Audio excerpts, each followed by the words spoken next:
Hello everybody. Everything's working okay? Yep, awesome.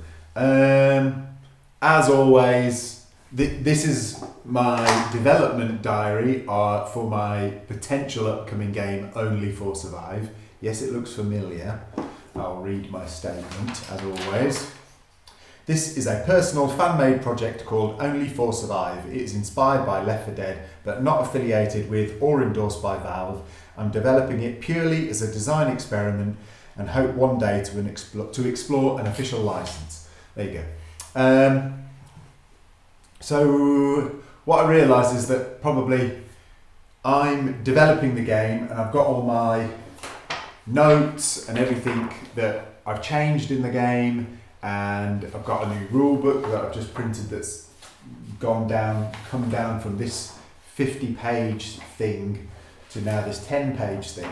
But this was a more complete this rule book was a more complete version with like loads of examples and things like that. But that's more of like a main rule book type style, where I didn't really need that because it's all changed already. So this will be part of my wafflings when it comes to game design. Do the minimum you need to play test something. Don't spend hours and hours making everything perfect, because for example, from this play testing, these are all the new cards I've just printed. These are all new, and all these are all new. There's actually a lot there, but you probably can't see that well. So I've got all these cards I've got to change. So if I spent hours making all these really nice cards and printing them at high quality is pointless.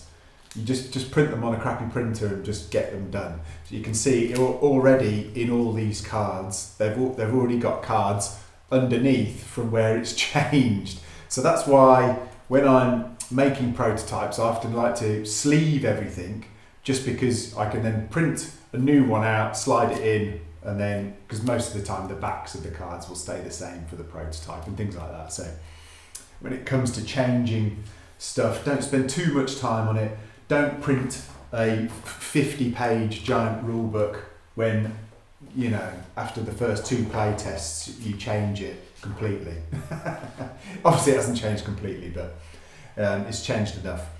So I thought what I better do is just do a video to explain why this first version of the game, how that came to being, because as I say, I'm already implementing loads of changes in the game, but then you guys, from me doing my first playtest, might not have got to understand why I designed it as it is in its first version in the first place.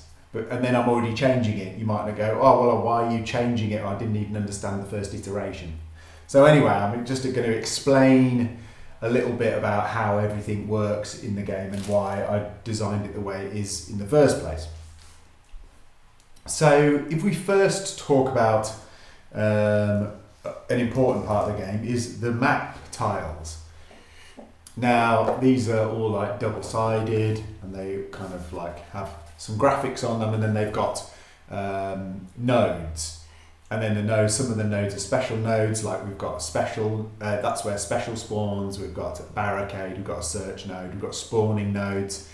Here we've got an alarm node, there's another barricade node there. So there's different nodes, but now why did I go for nodes? I could have obviously just divided the map up and had squares, like a zombie-side game where it's just you just have areas and you just move from area to area, because it's the same kind of thing. It all stems from the design, the idea behind having nodes rather than sections on a board, or I could have had hexagons that you move from, or whatever you want. Is that I knew in the game I was going to need to have loads of zombies on the board. So that's why here I've got these tiny little zombies. And actually in the final game, the way I'm picturing the game is that there would be loads of little small zombies. Now, yes, you can have a game with standard miniature sized zombies, but you can't have a game that the game can't be too big for the table. So when designing it, I knew that I wasn't going to have like one map that you put out and then you just move from A to B on one map, because the map really, you're kind of limited by how big by a standard table is. Now this is quite a big table. I think it's like 2 meters by 1 meter. It's a bit smaller than that, but it's approximately that size. Obviously what you can see in the video is much smaller than that, but I can't, if I want to, in the game, I want there to be, you to be able to combine different tiles together to make up a level, because that's more efficient for the box, because you can't have, inside the game box, you can't just have infinite number of map tiles, like, okay, we're going to have 6 maps and each one is like a giant 4 fold out map thing, because all the box would be full of maps. So you have to think, I need to get the most at value into the box. So therefore I need tiles that can go together and be double-sided. Then you can put them in different combinations together to make up many different levels. And they can all then have a different feeling when you combine certain other ones together. You'll find that in lots of games, because obviously it's a good way to get variety in your game and get value out of the pieces that you're putting into the box. So I knew I was going to have different map tiles that you put together, because it's efficient and it makes good use of the space in the box. And then I had to think about the size of the tiles, and that was going to be dictated by the zombies. Now, if I had full-scale miniatures, each tile would have to be quite big, and if you made the tiles quite big, you couldn't make the zones very small, because if I had 6 full-size miniatures, they would take up, say, this much on a tile. Then you think, well, I can only have, 1, 2, 3, 4, 5, 6, 7, 8, 9 slots on the tile this side. I could only have 9 boxes. So movement would just be like 1, 2, next tile. It's like there wouldn't be enough activity, I don't think, to reflect the actual computer game. So I knew that I'd probably need smaller miniatures, which means that I could shrink the tiles down effectively and have more nodes or more spaces on each tile. So that's why I went for, that's how I got to the point of thinking, right, what size am I going to make the tiles? I knew that I needed enough space to have the miniatures. I already knew that this is a kind of scale that gets used in some games. Obviously, some games have these little tiny miniatures, like Gloomhaven Buttons and Bugs has got these really, really tiny miniatures, and you could use those, but it gets to a point where it's too ridiculous. So this scale, I feel like, works well, this scale of zombies, and it means that I can have tons of them on a board, and it can still work. You can still have loads of them moving around, and so I kind of needed enough spaces on the board for the movement of the game to make sense, because in the computer game Left 4 Dead, you are moving a lot. So I wanted to make the game have that kind of fluidness of people moving around the board, running around everywhere. It would be boring for the game to just have like 3 movement slots and then you're on the next tile, and literally in a game you could just go 1, 2, 3, 4, 5, 6 and I'm at the end of the level. Like it wouldn't make any sense to me. I wanted people to be moving around kind of on each tile a lot, and needing to move away from those zombies, move to that thing to do this, move over here to move something to block something, and all this kind of thing. And then I kind of ended up settling on this, I can't remember what it is now, 25 or 26 nodes, because of, you start doing calculations of how many spaces each character is going to do per turn, and then that gives you a calculation of how long it's going to take them to cross a map tile, and then that gives you a calculation of how long the game might take. So you start kind of instinctively doing these calculations in your head, because we've all played games and we're into games, and if you're into game design, you're thinking about these things often. So you kind of instinctively have this idea about, okay, I started working with, I want the game to take the game can't take more than 2 hours, so you give yourself 2 hours, and then you go, how long is it going to take to get across a tile? Well, after doing all my numbers, I had an idea that it was going to take about a minute and a half or a minute for each character to take their turn. And all their turn is going to be is moving and shooting and then activating zombies. And then if you go, right, I've got 4 players, let's just say it takes 5 minutes to do a whole round of all 4 players' turns. Now this is obviously not true from the play testing. We've proved that doesn't work. It takes a lot longer. But I'm obviously waffling on and figuring out the rules, so I still can't set a hard and fast time about what is the correct gameplay time yet. But so I had all these calculations of, right, okay, it's going to take 5 minutes to play around, and then how many nodes is it to get across? Well, there's 4 nodes across, or 3, so you have to go from a node on the edge, so that's 4 nodes if you went from that node. So if a character could move 2 nodes a turn, in 3 turns they can be on the next node. Yeah. So if we said it takes 5 minutes, so you could say, well, that's 15 minutes a tile. And then I was like, well, 15 minutes, and then if I have 6 tiles, then the game takes this long. So that's how you kind of start doing your calculations to know how many nodes you need at least to be in a zone. Obviously, when it comes to the game, every character doesn't just start the game and go 1, 2, and then go 1, 2, 1, 2, move across the nodes, because they need to go and search to get better stuff and then all the zombies appear on the board, and so they've actually got to move. So they might move forward 1 and then go back 2 because all the zombies start coming in.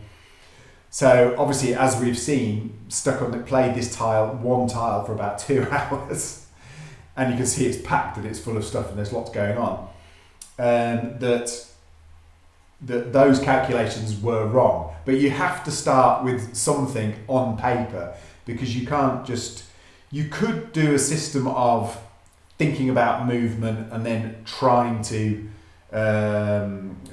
play test that in some way, but until you've got all the other systems in play, all working together, because the thing that's slowing the game down is the characters have to draw cards and then enact to the zombies, and then you have to figure out what the zombies are doing and then how you're going to react to that and things like that. So unless you've got all the systems working together, you can't get an accurate idea about how long things are going to take. So I would say if you're going to design a game, design the whole thing all ready to go for a play test, but don't worry. I'm not worried that I didn't calculate this all perfectly. I feel happy enough that there's something here that I think could work in a game, but I'm not bothered that it doesn't work properly, because it would be weird if it did. I'd have nothing to develop if it just suddenly all worked perfectly the first time. You kind of want things to not work, because then as you're developing the idea, you learn things you didn't know originally. So you'll start going, oh, well, this isn't working. Oh, this is a better way to do that. And then you go, oh, that works with this well, and all this kind of things. So yes, so all that kind of led me to having this node-based system, because it's much prettier in my eyes than. I could obviously divide this all up into squares and have a square there and a square there, or it would have to be hexagons actually, like hexagons here and so it could be hexagons, but the nodes are better because they can be the source of information and the node, if that makes sense. So whereas if I had a hexagon and then I needed to tell people when they're in that hexagon some information, I would have to print the hexagon shape and then print a symbol inside the hexagon to say, in this hexagon you get this. So with a node-based system, you don't have to do that. The node tells you what the thing is, and it is the marker for where you've got to stand. So actually the node-based system is more elegant, I think, than a space. I think for some games spaces are better if you've got I don't know if I want to say, like, if you needed to be more accurate. Also, I think with the node-based system, because there's going to be tons and tons of zombies, There is actually a limit in this to 6 zombies per node, but sometimes with a square, if you've got loads of zombies in the zone and they're pouring out, on a node-based system, it doesn't look too bad. It doesn't matter that they're not exactly in. We know that the conglomeration of them are in that node. Whereas if it was a square and he was hanging over the edge, you'd be like, oh, is he in this square or should he be there? So this kind of allows you to have a bit more, it's a bit more loose with exactly where everything is, which is useful for a game where you've got tons of things all over the board. Because it's obvious to me, oh, okay, look, all these zombies are on this node, even though they might be sporadically sprayed out everywhere. You can kind of see where the most of them are near that node. So anyway, so I think the node system is more elegant design system for this type of game anyway, where you've got loads of things moving around the board. So that's why the tiles are the size they are, through some kind of loose calculations at the start, because I knew that I had in my head that there was going to be 6 different tiles that make up a level. Obviously, in the computer game of Left 4 Dead, there's kind of different feel. You'll start in one area and then you'll kind of go to another area and it'll have its own distinct feeling, and you'll go to another area and it's kind of like, this is the bit at the bridge, this is the bit in the field, this is the bit in the gas station. So I kind of wanted to replicate that, because everything I'm doing here, I'm restricting myself to trying to replicate the experience of a computer game. Now, not replicate the experience of playing a computer game, but trying to stick within the confines of the game's world, if that makes sense. So I was thinking, right, well, I can't just have like 2 tiles, and then, because there's not enough variation. So I was like, 6 different tiles feels right, and then you've got options to do more things, I think, because then I could do 2 tiles, and then potentially, which I haven't even got to the rules for this yet, but it'll be pretty simplistic, I think. But it could be 2 tiles, and then you get to a safe house, I've got some like little safe house tiles, just printed for me if I need to go, oh, actually this would be a good spot where you could have a safe house, and I could use that in a scenario and try and play test that somewhat. So I could say, well, you could do 2 tiles and then you get to a safe room, and then you could do another 2 tiles and you get to a safe room, and then you've got the last 2 tiles, and the last tile will be like the boss tile or the end game tile and things like that. So that kind of felt right to have that many tiles. Also in the game, you only 2 tiles will ever be open, as it were, to play on at any one time. Now, in the game, I have this little fog tile. This is just what I was using for the moment. And you'd put it on a tile. So when a player wanted to move to the other tile, they would have to move from the node that was next to the fog tile, the fog token. And then if they move onto the fog token, it kind of unfogs that level, and then all the players could then move onto this tile, and you'd populate this tile with search tokens and any icons and stuff like that. Any tokens on top of the icons on the board. But there'll only ever be 2 tiles active at any one time. So if all the players move off this tile, and then the fog token goes onto this next tile, and once the players open this one, then these 2 become active, and then this one has another fog token that goes back onto this one. So effectively there'll be kind of 2 fog tokens either side of the 2 active tiles. So what that means is that the zombies only can act on 2 tiles at once. So players could run back if they had loads of zombies coming in, and they could kind of use the terrain to their advantage and things like that.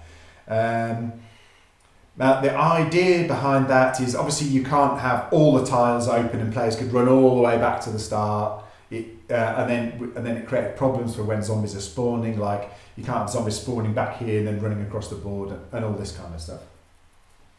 There's still some rules I need to figure out with the zombies when it comes to spawning on tiles. I think that at the moment I've got the rules are zombies only spawn in the furthest activated tile. but it might be that zombies spawn on both tiles, which sounds horrendous, but it's kind of fun to have all these zombies chasing you. But I think at the moment that they only just spawn on the most active tile. So if one player decides to gung-ho run off on their own into the next tile, all the zombies will start spawning on this tile, giving them a really bad day. So to try and reflect what the game's like, if one player just runs off on their own, they're going to kind of get killed. So I wanted to try and reflect that in the map tiles. And if you were on your own, you'd quickly get overwhelmed, I think, very quickly. So that's tile sizes and why I chose nodes, why I've got small minis, because I want there to be loads of zombies that can populate on the board, so then that restricts the size. And I thought I was going to have 6 tiles, and these tiles at this size, you can get 6, you could put 3 and 3 up here. So you could move like that across the board. So you could actually get them all on the table. With playing only 2 at a time, you could in effect put 3 down, and then when you get to the 3rd one, remove the last one, push them across, and so you could kind of return them, cycle through them as you move through the level. So you could do that quite easily with this, because I could remove that tile, push these 2 across, put the new one on, and then they all shift and the last one goes, and things like that. So if you had a smaller table, you could still get it on. So it kind of gives you those options. Or if you've got this table, I could fit all 6 tiles on this table in a big line. Obviously it'd take up the whole table in a row, but if you want to do that, you can do that. It's fun. Or if you want to put them in a certain configuration, you could have one there, they could go in a snake formation or whatever. So that's the size of the minis. Right, dice. Let's talk about dice. Why I design the dice the way I design them. So 3s, I always think, is a good. It's a lucky number. It's a magic number. Is a good number for things. And the reason I'm saying that silly statement is that in most games you're always going to have some kind of easy, medium, hard. That just makes sense. You're not going to have easy, slightly easier, medium, hard of 4 different difficulties. You could have easy, medium, hard, super extra hard.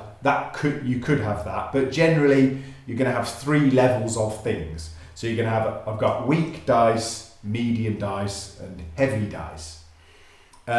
So kind of instinctively you just know that makes sense, that you just think, well, that's how the dice system is going to work. There's going to be weak dice, and then I can use those in combinations of this gun has a weak, a medium, and a heavy, or this gun has 2 heavies, or this gun has 2 weak, 1 weak and 2 medium, and things like that. And so it gives you plenty of options. I made the dice really simple, so I did a system of basically the weak dice have 1 hit on them, and then they had a miss and a reload, which is effectively a miss as well. It just costs you to spend an ammo as well. And then the medium dice were single hits, 1 double hit, a reload, which is effectively is a miss, and then a special, a star, which would be a special action that a weapon could perform, or the player could perform via their weapon. And then the heavy dice is easy, 2 double hits, and then a star and a reload.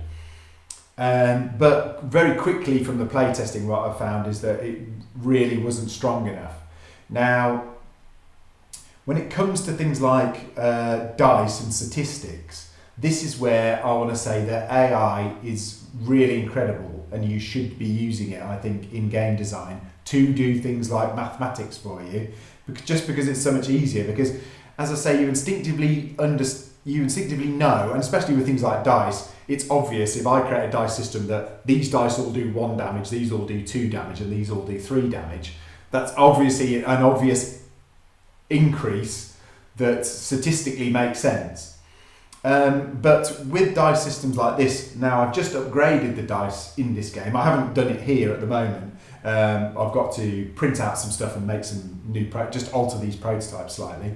But I basically just removed the miss from the white dice because it already had the miss from the reload, so it meant it was just missing far too often, and the weak dice should always just be doing a couple of damage every round. And then the red dice and the black dice just didn't seem potent enough. So basically I increased all the potency of the dice. So I just simply went onto AI, and I'd already got my dice system, and then I was like, this is the new dice system. I've increased this damage I've increased the damage of the white dice, and now it's got another hit and now a double hit. So there's like a 6 roll still on the white, and then the red dice have now got more double hits, and the black dice have now got more double hits and a triple hit. So it just slightly increased them, but using AI you can get all the numbers. So my numbers went from, I'm going to get the statistics wrong, but it's something like a 1.5 hit rate. I think it's like the whites hit on a 1.3 ratio, and the reds hit on a 1.5, and the blacks hit on a 1.7. So I increased the ratios perfectly. Now I didn't do this first. It was just a bit of a fluke that I did that. Looking at the old ratios I had, I think the black dice have become a little bit more potent than they were before, but that's fine. It's still within kind of gaming limits. And as I say, that's what AI is really useful for, is for getting these statistics. For you can create something, and then you can effectively run it through, it can play test it for you and say, like, this is what the dice numbers come out at. Now, obviously, if you're really good at maths, you can do that yourself. I'm certainly not good at maths. I'm a creative. I'm good at creating stuff, but not good at all the more technical stuff. Now, also, when it comes to that as well, I upgraded all the weapons in the game. So originally, all the weapons just had, so if we say the shotgun here, each weapon would have a range. It had an ammunition, which is how many ammunition the gun holds. If you roll a reload icon, it means you need to spend an ammunition. So effectively, you've got infinite ammo. Unless you roll an icon, then you have to spend one of your ammunition. If you run out of ammunition, you need to replenish it. It's got the dice rolled by the weapon, and then it have 2 star actions. And the star action would be, if you roll a star, then you get to do this action, or you can choose to do the other action, which is fine. You know, when I was thinking about it, I was like, okay, that sounds fun. That sounds like it works. You've got 2 dice, you roll them. You've got a 1 in 6 chance on both those dice to roll a star. But what I didn't think about was the action that the weapon performs when you roll a star. They were crap, to put it bluntly. So, like, for example, on the shotgun, if I rolled a star on one of my dice, I get to roll an extra dice. But I'm rolling an extra white dice. So my red dice, which is powerful, rolled a star, and then for that bonus, I get the chance to roll a 1 hit. So it's kind of like, that's rubbish. That's a rubbish effect.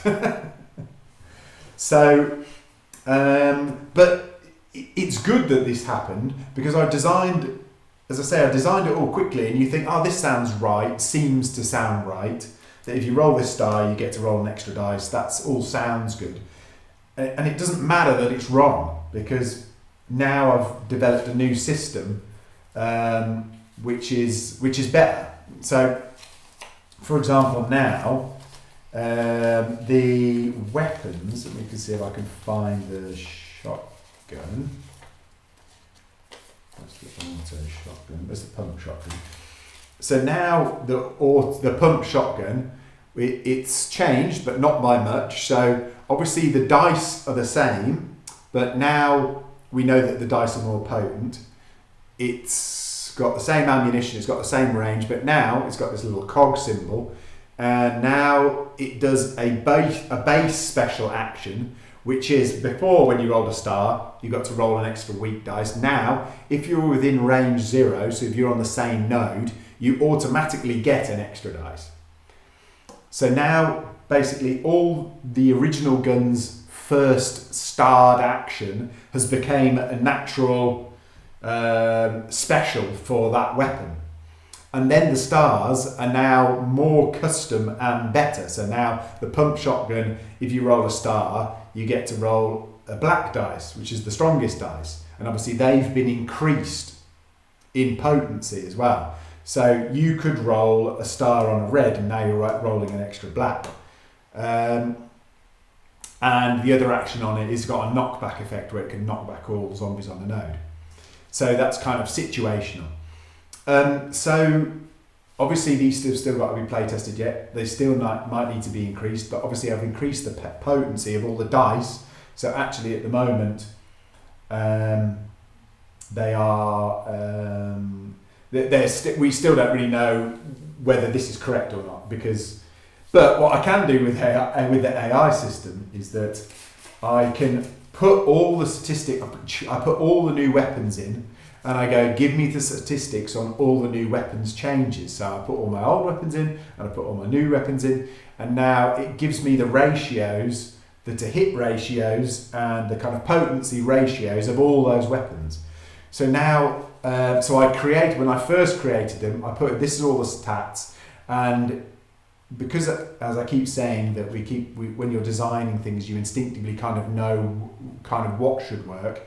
So I put in all my changes. All of them were great, apart from the M16 weapon, where I'd made it so when you roll a star, you get to roll 3 extra red dice, which is really, really powerful. But it kind of made sense to me when I was thinking about it, that you get to roll 3 extra dice because you're kind of spraying the gun, and obviously the more dice you roll, the more chance you've got of rolling reloads, which means you spend more ammo. So the more dice you chuck, the more ammo you're going to waste. So it kind of thematically makes sense that you go, I'm going to fire loads, and then you've used all your ammo up. But it gave me the statistics and said, all the weapons changes are great, apart from this weapon, which is way too overpowered because its statistics to hit are now twice as powerful as the other weapon. So that's what it's perfect for. So I got to rein it in. So my kind of instinctive feelings about what would work were wrong. And I was making a weapon that was way, way, way too powerful. So, why is it there? It's at the end, yeah. So now, the M16, whereas I had, if you roll a star, you roll an extra medium dice, or you can add an extra 2 hits. So you've got the option of chancing it and potentially getting another hit, another 1, 2, or 3 hit, or you can just take 2 extra hits. So it gives you the option, it kind of gives you more options. So that's what it's really useful for, is you can use AI to do the statistics on all your weapons and things like that. So now that I feel happy with the weapons where they are, then I've gone and printed them all off, the new ones, and now ready to play test again in this newer, slightly newer version. What other things have changed? So the threat tracker. So again, this is why there's no point printing too many things out at nice quality. The threat tracker's already changed. It's only a few extra bits on there, but I'm kind of obsessive about playing the game the way it kind of looks. So even though I didn't really need to change the tracker, there was a few more bits of information on there, and it's literally just printed on a bit of paper, so it's not expensive. So I printed a new threat tracker there. So thinking about the threat tracker, I was thinking about it this morning from my playtests. I've already thought of a new rule that changes something on the threat tracker. At the moment, threat is accumulated via these director cards, these director AI cards. So I've got director cards, which are cards that you draw at the start of the game. I've got like a little megaphone on them, and they kind of set the danger level of the overall mission that you're going to play, the overall scenario that you're going to play, and they tell you where the threat starts at and how to set up the threat. And the threat is all to do with the horde rush, that there'll be 2 tokens on this tracker, and when the threat reaches inside a warning symbol, it means you have to do a double spawn on all the AI cards until your threat leaves that zone. Now, just from the playtesting, I had already figured out that with the AI cards that you draw every round, so after every player's turn they have to draw an AI card and spawn zombies or add some things to the board, or it changes some effect. There'll be a threat that you increase. Now, the green cards are the easy cards and they increase the threat the most, and then the medium cards increase it by 1, and then the hard cards increase it by nothing or reduce it actually. But I already found that, so in my head that seemed to work. It's like, oh okay, well you kind of give them a break by giving them a card that gives them -3 to the threat. But then as soon as I started playtesting, I realised that a card could move them into the threat zone, and then they could draw all hard cards that meant the threat didn't move. And then they've got the worst cards to deal with, and the threat never moves or actually goes down and keeps them in the threat longer, which is funny, but it doesn't work because a player could get out of the threat zone, draw a card, and it puts them straight back into the threat rush zone again.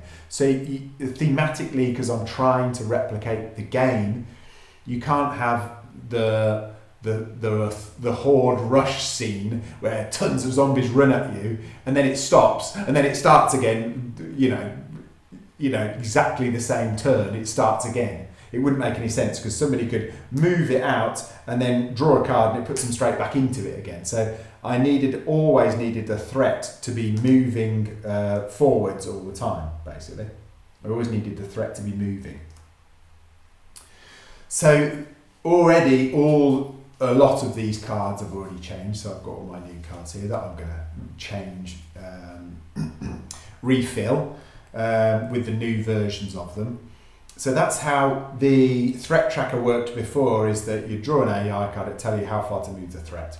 Now there's no negative threat, so you're always going to be moving it forward or staying still. A lot of the hard cards are stay still cards, but you'll inevitably get to a card that moves it on, but you won't get to a card that moves it back. So again, that's just something I discovered from playtesting that I would have never even considered when designing the game. Because when you're designing the game, you're often designing individual systems, and then when you put the systems together, you're not necessarily thinking about the ramifications of those two systems suddenly working in unison. What else do I need to cover that's different? All of the shouts are actually going to change, and how the shouts worked was that if a player rolled they could use a shout and they had a little tracker on their board. If they used a shout, they'd have to wait till they rolled a star on a dice. A star, where is the star? There it is. They had to roll a star on the dice, and then they'd get to reset their tracker, and then they could do another shout. And the shouts are just like special abilities. I've already changed how the specials work, how these shouts work. Basically, each character's got 12 different shouts. You take 6 of them on a mission, so each time you're going to have a random 6. Now, again, because of the star system being pretty lackluster, that it's not very often that people were rolling stars. So I changed it from, you can use the shouts whenever you want. You can only use 1 per round. You can use them as a reaction if you haven't had your turn. So if another player is playing and then they draw a card and loads of zombies appear on their node, they could play a card that moves them or allows them to take a shooting action or whatever. But only if they haven't had their go yet. and effectively that uses up their turn of that uses up their shout for that round, their quote. So, but they can play one quote per individual turn. Each of their turns they can play a quote. And they get them back when they roll a star. So you get 6 at the start, so you could just say, well, I'm going to use 1 on each tile, and then I know I've always got 1 to use on each tile, or you could just use them and then hope that you roll enough stars to have some back again. For each star you roll, you can replenish one of your quotes. So that then, even though it doesn't happen very often, then that puts more importance on the quotes and when it's important to use them. So it means that you need to think, when is it important to use the quotes? When should I be doing, when should I be using my star rolls to do a special action on a dice? When should I be, all these things. So the AI cards, so now because of the weapons are going to have increased in damage a lot, this is going to change the speed of the game a lot because we're going to be erasing far more zombies. Now that means we're going to be moving through the levels quicker, I hope. So it might be a case of that the AI director cards need to improve. I always thought that, I kind of had in my head that they were probably half as strong as they needed to be, but as soon as I play tested it, I was like, oh no way, we can't even get through them. And I need to make the game a lot quicker. So that could be a case of there is too many nodes on the board, or there's just not enough movement in the game, or there's too many zombies spawning in the game, or there could be any number of things. Right, what else can I tell you about the development of the game that we haven't covered? So, there is also a bunch of things we haven't covered. Each character has got a torch icon. Now I might have mentioned this in some episode of this series of videos that I'm doing. I can't remember, I think this is episode 4. Episode 4, I'm going to say episode 4. That I had, each character has got a torch token, and then on the other side it's got like some little lines on it to say that it's kind of lit. And then some of the tiles are going to be darkness tiles, but this is on some of the cards, like when you set up the game, that some of the tiles will have a little darkness token on them. That means this tile is dark, and when you have a hag that spawns, what's it called here? I think I've called it a hag. Yeah, the hag. So she is basically like the witch. She can be drawn from this bag, but she generally gets set in this bag via certain scenario cards. And then if you draw the hag and you're in darkness,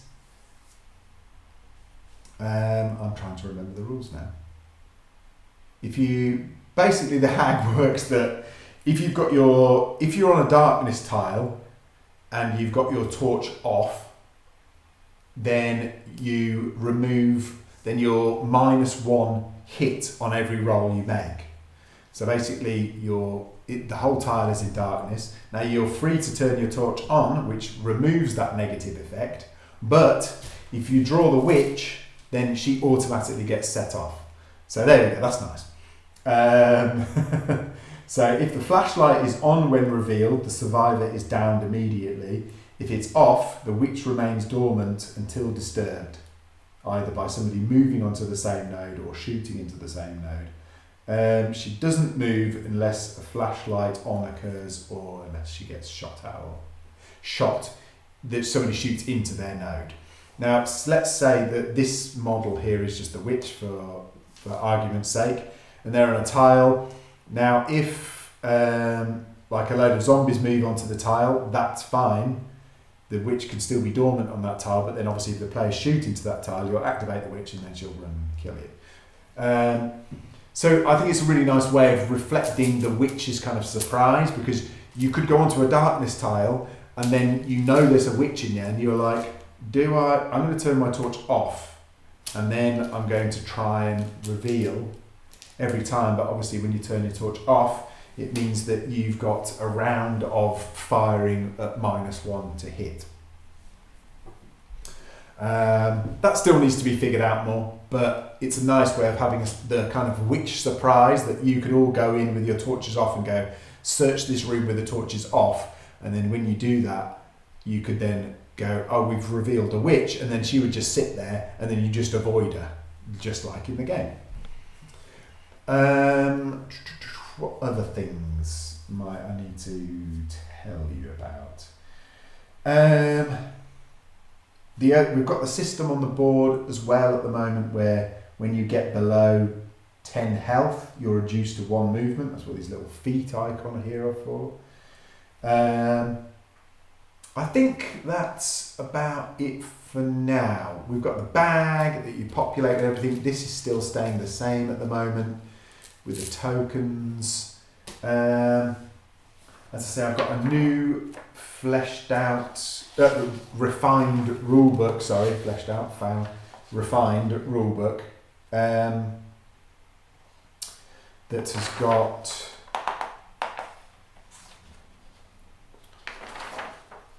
I'm just seeing if there's any rules that I need to cover in here. No, I think it's pretty good. I'm going to upgrade this version now with all the new cards that I mentioned that I've got. Then the next time you see me, we'll be ready to do a playtest of version 1.3. That's what I've called it now. It will be version 1.3, and then we'll restart from the start of the game, and then I'll play that version, and then we'll see how that goes. So, see us next time. Get excited for Only 4 Survive, the prototype development.